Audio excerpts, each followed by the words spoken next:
तो electric current का lecture number 2 कल वाले लेक्चर से हम लोग आगे देखते हैं।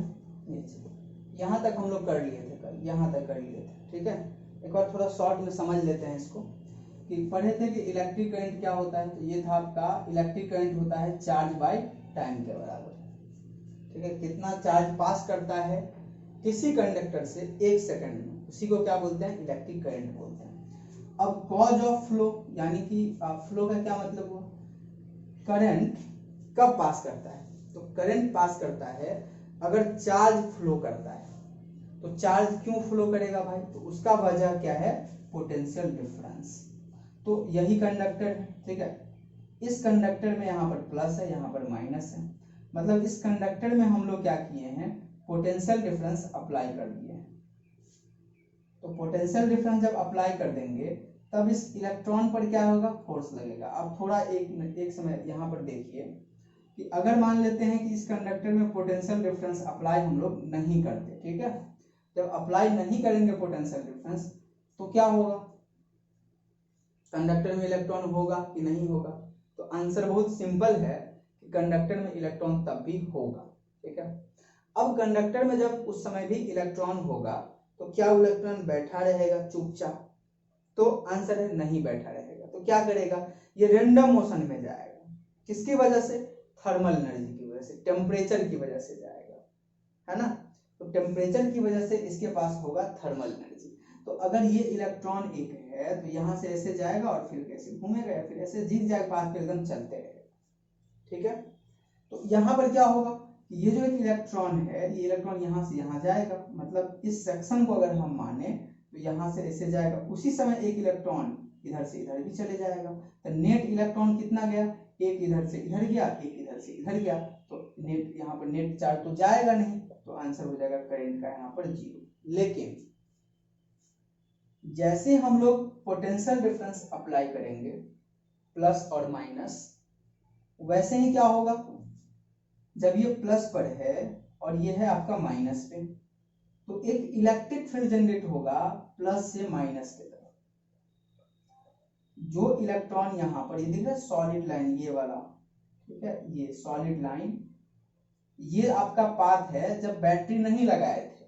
लेकिन जैसे ही बैटरी इसमें लगा देंगे तो इस इलेक्ट्रिक फील्ड की वजह से क्या होगा, अब इस इलेक्ट्रॉन पर फोर्स लगने लगेगा इस डायरेक्शन में। ठीक है, समझाए हैं पिछला क्लास में, फोर्स लगेगा और इसकी वजह से क्या होगा, ये यहाँ से शिफ्ट होके ऐसे चलना शुरू होगा, थोड़ा थोड़ा दब के चलेगा, तो यहाँ पर आ जाएगा।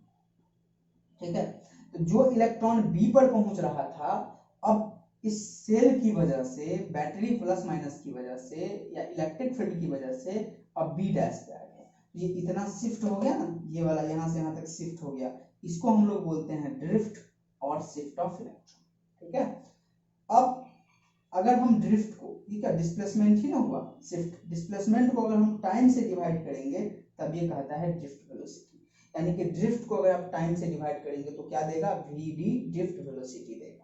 अब यहाँ पर t क्या है, इस ड्रिफ्ट को होने में अगर t टाइम लगता है तो इसको आप डिवाइड कर देगा तो क्या निकल जाएगा, ड्रिफ्ट वेलोसिटी निकल जाएगा। आगे हम लोग ड्रिफ्ट वेलोसिटी का कैलकुलेशन करेंगे आज ही, ठीक है। इसके बाद चलिए अब क्या है, देखिए यहाँ पर जो करंट हुआ है, ये करंट किसकी वजह से हुआ है, रैंडम मोशन की वजह से हुआ है कि शिफ्टिंग की वजह से हुआ है, ड्रिफ्टिंग की वजह से हुआ है। तो आंसर बहुत सरल है कि ये हुआ है किसकी वजह से, ड्रिफ्ट की वजह से। थर्मल एनर्जी की वजह से नहीं हुआ है, जिगजैग मोशन की वजह से। अगर होना होता तो अगर ऐसे ही कोई कंडक्टर रखा रहता है तो उसमें आ जाता, लेकिन ऐसा नहीं हुआ है। ठीक है, ये चीज समझिए। तो इसका मतलब है कि जो करंट है ना, इसमें करंट क्या होगा, इस डायरेक्शन में, करंट इस डायरेक्शन में। ये जो करंट है, ये करंट के लिए कौन रिस्पॉन्सिबल है, तो drift velocity. Drift velocity responsible है करंट के लिए। और जो ड्रिफ्ट वेलोसिटी होता है किसी भी कंडक्टर में, वो लगभग 0.1 मिलीमीटर पर सेकेंड के बराबर होता है। ठीक है, एक डाटा है, थोड़ा याद रखिए। 9 तो थर्मल एनर्जी किसके लिए रिस्पॉन्सिबल होता है, अभी बताया ना कि थर्मल एनर्जी आपका रिस्पॉन्सिबल होता है जिगजैग मोशन के लिए, यानी कि रैंडम मोशन के लिए थर्मल एनर्जी रिस्पॉन्सिबल होता है। ध्यान रखिएगा, करंट के लिए ड्रिफ्ट वेलोसिटी रिस्पॉन्सिबल होता है और रैंडम मोशन के लिए थर्मल वेलोसिटी, इसमें कंफ्यूज नहीं करना है। और ये थर्मल जो रूम टेम्परेचर पर जो थर्मल वेलोसिटी होता है 10⁶ मीटर पर सेकेंड है। अगर आप टेम्परेचर बढ़ाएंगे तो क्या होगा, किसी भी गैसेज का, सॉलिड का, लिक्विड का मूवमेंट बढ़ता है, उसका वेलोसिटी बढ़ जाता है। ठीक है ये। अब देखिए VTH का मतलब है थर्मल वेलोसिटी। जो थर्मल वेलोसिटी होता है वो टेम्परेचर के रूट के डायरेक्टली प्रोपोर्शनल होता है। क्या मतलब है, मतलब बहुत सिंपल है कि अगर आप टेम्परेचर को 4 गुना से बढ़ाएंगे तो थर्मल वेलोसिटी 2 गुना से बढ़ेगा, अगर ये 9 गुना बढ़ाएंगे तो ये 3 गुना से बढ़ेगा। ये चीज ठीक है, अब इसको ध्यान रखेंगे थोड़ा। और T क्या है, टेम्परेचर है इन केल्विन, इसमें है केल्विन में है। क्यों, क्योंकि थर्मल टेम्परेचर का जो ऐसा यूनिट है होता है केल्विन। ठीक है, अब एक और चीज अब यहाँ पे समझने का कोशिश कीजिएगा। यहाँ पर था देखिए इलेक्ट्रॉन है, यहाँ से ऐसे चला, चलते चलते चलते चलते यहाँ गया, इधर की तरफ मुड़ गया। अच्छा एक चीज यहाँ पर विचार करने वाली बात है कि यहाँ से जो इलेक्ट्रॉन जा रहा था इधर का है मुड़ गया। क्या हो गया भाई इसको जो इधर मुड़ गया? तो आंसर बहुत सरल है। क्या है आंसर कि सर ये जा रहा होगा, एक ही इलेक्ट्रॉन थोड़े कंडक्टर में है, ढेर सारा इलेक्ट्रॉन है। जिस तरह से ये इलेक्ट्रॉन घूम रहा है अपना, उसी प्रकार से कोई और घूम रहा होगा, आके इसको यहाँ पर मार दिया होगा धक्का, टक्कर मारा होगा, घूम गया इधर। अब फिर जैसे यहाँ पर गया होगा सर, फिर कोई आके मारा होगा, घूम गया, यहाँ भी रुकेगा ना सर, यहाँ काहे रुकेगा, फिर कोई मार देगा यहाँ पे जाकर, फिर ये भाग जाएगा।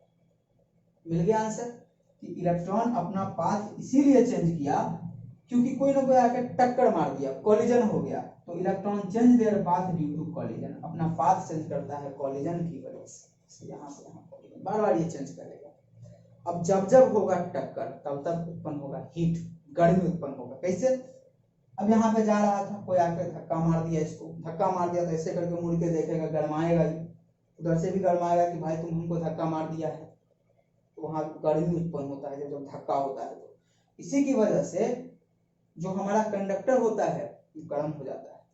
ठीक है, ये धक्का उत्पन्न होता रहता है, ये कॉलिजन होता है बार बार। तो ये चीज है, आप लोगों को भी जब कोई धक्का मार देता है तो सब गर्मा जाते हैं, बच्चा सभी गर्मा जाता है, बूढ़ा भी कोई धक्का मारे गर्मा जाते हैं, यही चीज होता है।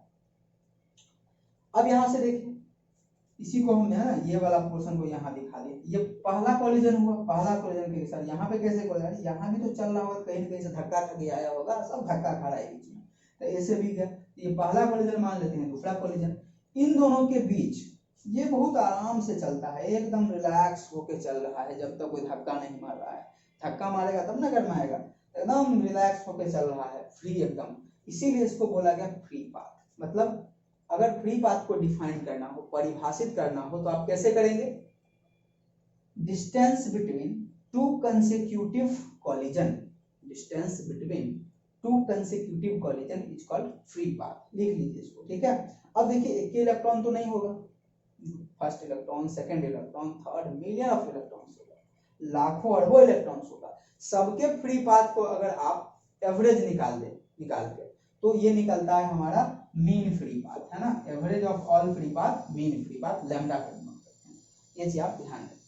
ठीक है, अब देखिए जब तक ये मीन फ्री पाथ पे इलेक्ट्रॉन चलेगा, फ्री पाथ है, रिलैक्स करते हुए चल रहा है, एकदम कोई लफड़ा नहीं है, तो उसको हम लोग बोलते हैं रिलैक्सेशन टाइम। मतलब फ्री पाथ को कवर करने में जितना समय लगता है उसको रिलैक्स, एकदम रिलैक्स रहो, इतना देर चलो, उसको बोलते हैं रिलैक्सेशन टाइम बोलते हैं। ठीक है, तो this is the relaxation time. तो कैसे रिलैक्सेशन टाइम को डिफाइन करेंगे? तो time taken by electron to cover mean free path is called relaxation time. हम लोग ड्रिफ्ट वेलोसिटी का वैल्यू, कि ड्रिफ्ट वेलोसिटी का क्या फार्मूला होता है। ठीक है, तो ड्रिफ्ट वेलोसिटी किसका होता है? इलेक्ट्रॉन का होता है ना, ड्रिफ्ट वेलोसिटी।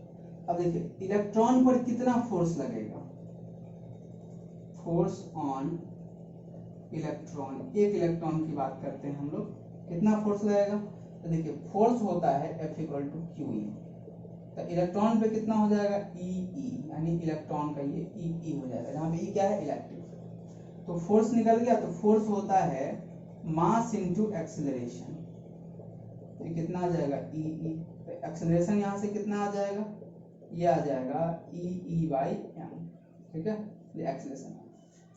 अब देखिए इलेक्ट्रॉन का ड्रिफ्ट वेलोसिटी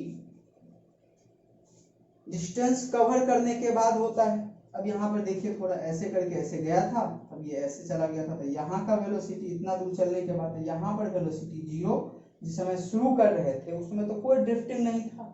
ड्रिफ्टिंग तो इलेक्ट्रिक फील्ड अप्लाई करने के बाद आया है, पहले तो नहीं था ड्रिफ्टिंग, तो ये एक्सीलरेशन इतना हो गया। तो इनिशियल वेलोसिटी कितना था यहाँ पर, ड्रिफ्ट वेलोसिटी, इनिशियल वेलोसिटी कितना था सर, आंसर बहुत सरल है, ये आ जाएगा सर 0, क्योंकि जब इलेक्ट्रिक फील्ड अप्लाई करेंगे उसके बाद ड्रिफ्ट होगा, पहले तो नहीं था। टाइम कितना लगेगा, तो ऑलमोस्ट टाइम जो है ना हम लोग वो रिलैक्सेशन टाइम के बराबर मान लेते हैं, कितना रिलैक्सेशन टाइम, ये चीज। तो अब बताइए आपके पास फॉर्मूला है final velocity v = u + at, kinematics आप लोग जानते हैं, तो v के जगह पर ड्रिफ्ट वेलोसिटी u कितना है 0, एक्सेलरेशन कितना है E/m और d के ऊपर tau आ गया, ठीक है। तो देयरफॉर जो ड्रिफ्ट वेलोसिटी आपका आ गया, ये आ गया E tau/m,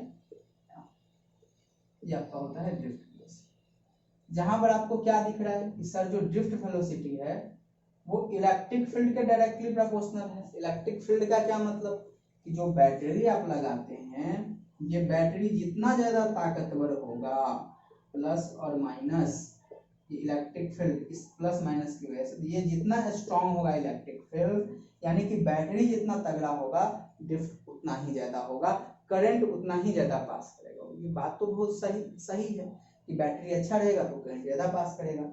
रिलैक्सेशन टाइम के भी डायरेक्टली प्रोपोर्शनल है, रिलैक्स जितना ज्यादा करेगा वो, ठीक है, रिलैक्स जितना ज्यादा करेगा आगे बढ़ने का मौका उसको उतना ही ज्यादा है। कैसे, अब देखिए मान लेते हैं कि हम सीधे चल रहे हैं, ठीक है,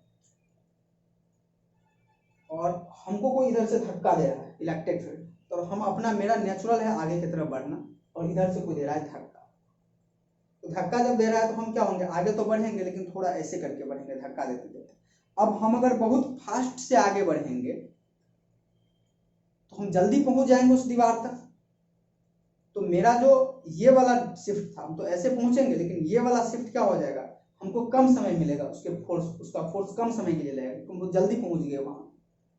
लेकिन अगर धीरे धीरे पहुंचेंगे तो हम थोड़ा और दूर जाएंगे इसके वजह से, क्योंकि हम जो समय लगा रहे हैं बहुत ज्यादा, और हमको धक्का देने का समय बढ़ रहा है, मतलब ज्यादा समय तक हम पे फोर्स लगा रहा है। यही बात है, रिलैक्सेशन टाइम अगर ज्यादा रहेगा मतलब धीरे धीरे चल रहा है, अब धीरे धीरे चल रहा है तो ड्रिफ्ट वेलोसिटी ज्यादा ड्रिफ्ट होगा, ज्यादा शिफ्ट होगा यहाँ पर, है ना। ये उसी प्रकार की बात है, यहाँ से पहले यहाँ पर जा रहे थे अब यहाँ पे चले गए, ये ज्यादा समय लगाएगा, इधर से कोई धक्का दे रहा है तो ज्यादा दूर जाएगा। ये चीज मास के जो इलेक्ट्रॉन है, हालांकि इलेक्ट्रॉन का जो मास होता है तो कांस्टेंट होता है, कुछ सोचना नहीं है, ये भी कांस्टेंट होता है, तो इलेक्ट्रिक फील्ड और रिलैक्सेशन टाइम के ये डायरेक्टली प्रोपोर्शनल होता है, ठीक है।